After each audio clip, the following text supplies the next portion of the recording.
Sinuspindi ng Malacanang ang pasok sa klase at government office sa ilang lugar bukas po yan, July 23. Walang pasok sa lahat ng antas, pati tanggapan ng gobyerno maliban sa essential workers sa buong Metro Manila.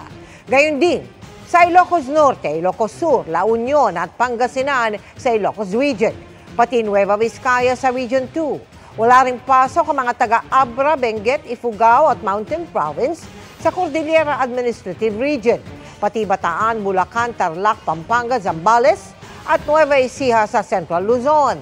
Sinuspindi rin ang pasok sa buong Calabarzon o Cavite, Laguna, Rizal, Batangas at Quezon, at buong Mimaropa o Oriental Mindoro, Occidental Mindoro, Marinduque, Romblon at Palawan.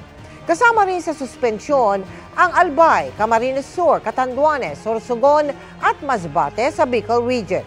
Pati Aklan, Antique, Capiz, Iloilo, Negros Occidental at Guimaras sa Western Visayas. Patuloy pong tumutok dito sa 24 oras at social media pages ng GMA Integrated News para sa iba pang mga anunsyo.